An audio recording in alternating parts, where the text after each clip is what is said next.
성도 여러분 반갑습니다. 4월 11일 365일 말씀과 함께 시간입니다. 오늘 읽을 말씀은 열왕기하 11장에서 13장의 말씀입니다. 11장부터 남유다에 대한 이야기가 나옵니다. 유다는 이스라엘과는 달리 다윗의 후손들이 그 왕위를 계승하는 정통성 있는 왕조였지만 유다왕 아하시야가 예후에 의해 죽임을 당하자 아달랴는 다윗의 후손을 진멸하려고 합니다. 이것은 하나님의 뜻을 거스르는 행위였습니다. 그러나 그 가운데 하나님께서 요아스를 살려주셨고 여호야다를 통해 요아스를 왕으로 세움으로 다윗의 왕통을 바로잡게 됩니다. 요아스가 즉위하고 아달랴는 최후를 맡고 여호야다는 왕과 백성에게 언약을 맺어 하나님의 백성이 되게 하는 계획을 합니다. 12장에서는 남왕국 유다의 제8대 왕 요아스에 대한 평가와 그의 다스림 가운데 맞는 종교적 정치적 상황 그리고 그의 죽음에 대해 기록합니다. 요아스는 선정을 베풀며 성전 수리를 명하고 성전이 수리됩니다. 요아스가 예루살렘 성전과 유다의 영적 부흥을 이룬 것은 제사장 여호야다의 영향력 덕분이었습니다.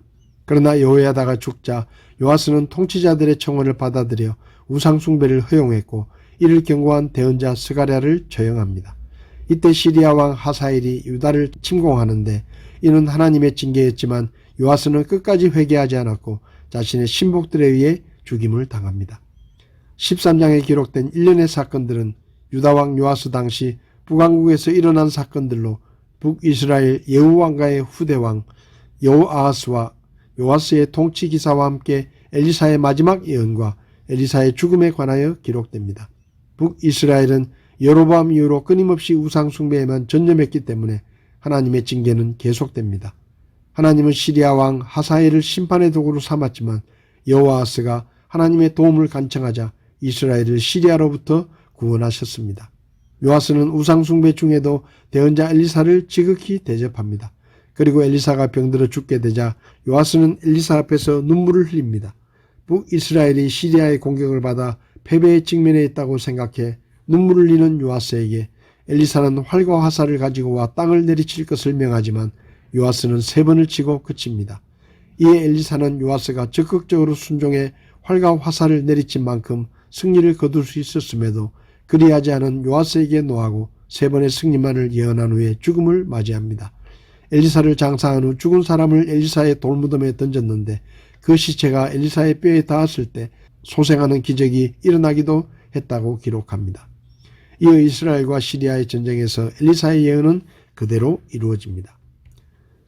오늘 말씀에서 마음에 와닿은 말씀은 열왕기하 12장 2절의 말씀입니다.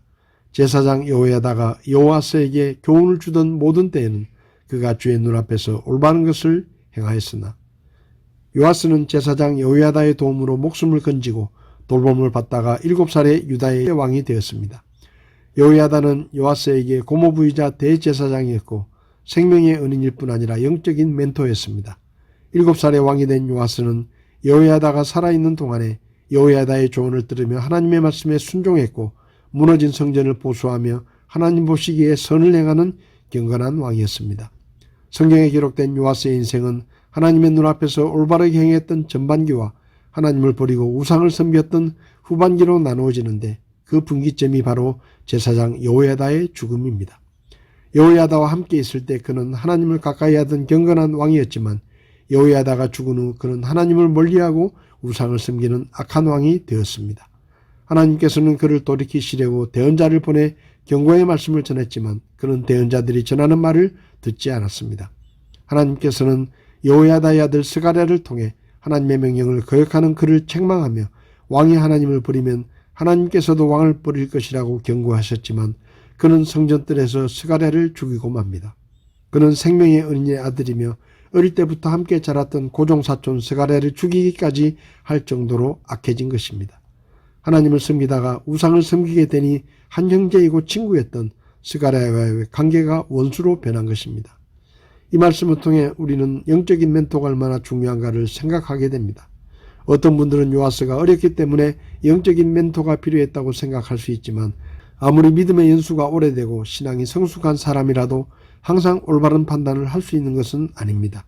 성도 여러분, 우리에게는 우리의 믿음과 삶에 대해 이끌어주고 도와줄 영적인 멘토가 필요합니다.